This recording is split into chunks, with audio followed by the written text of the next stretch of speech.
Slovensko čarovné, hrdé, mám ťa rád, vagabundi, psychopati neriedia tento štát. Priatelia, dnes tá liberálny fašizmus dostal ďalšiu facku a konkrétne to, že aj keď sa snažili 2 roky dostať Daniho do väzby, priatelia, tak v týchto chvíľach sa im to nepodarilo. Špecializovaný trestný súd v Pezinku rozhodol o tom, že bude stíhaný na slobode a v týchto chvíľach je Dani na slobode, čiže je to úplne super. Dani je na slobode a hovorím, začnú liberáli vo veľkom plakať. Čo sme sa dozvedeli, takže od rána sa to rieši, po 16:30 pred 20 minútami padol verdikt, Dani je na slobode, odišiel von zo súdu a priatelia, v týchto chvíľach začnú všetci tí liberáli strašne kvičať. Nie vždy som napríklad aj ja súhlasil niekedy s Danim, ale mal slovník, ktorým nezabíhal nikoho na rozdiel od nich. Takže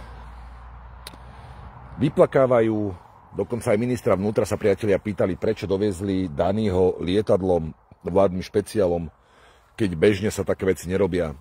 No kvôli bezpečnostným opatreniam. Pretože povedzme si otvorene, nie každý z týchto liberálov je nadšený z Daniho a chcel by som ho privítať aj týmto štýlom na slobode, pretože povedzme si otvorene, to, že 2 roky mal na nohe nejaký náramok, neznamenalo, že je na slobode.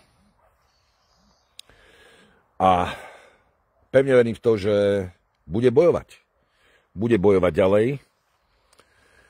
A som rád, že špecializovaný trestný súd rozhodol tak, ako rozhodol, aj keď sa priatelia prokurátor odvolal, pretože, povedzme si, oni by chceli vidieť, konkrétne Danielito Lipšic, Pamela Záleska a spol by chceli vidieť Daniho vo väzbe a najradšej by bolo, keby dopadol vo väzbe tak ako generál Milan Lučanský.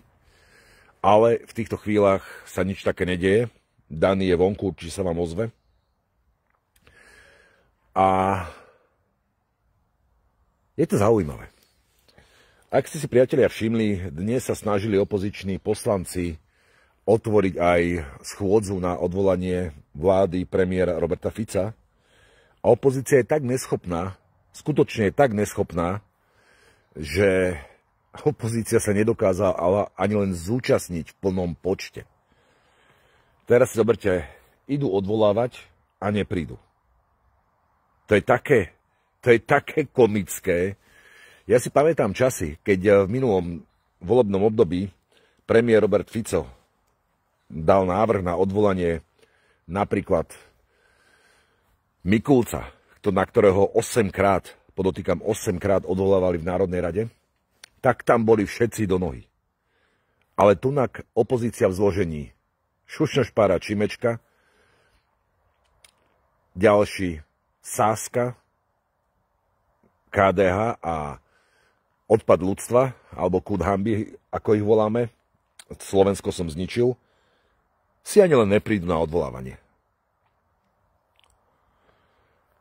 To je také úzaj z ich komunikácie.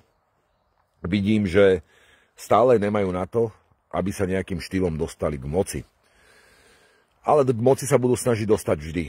Ako napríklad, budú sa chcieť dostať tým, že budú štvať ľudí proti vláde. Budú protesty. Už týmto protestom sa vyjadrili snad všetci koaliční poslanci, alebo ináč povedané aj vláda.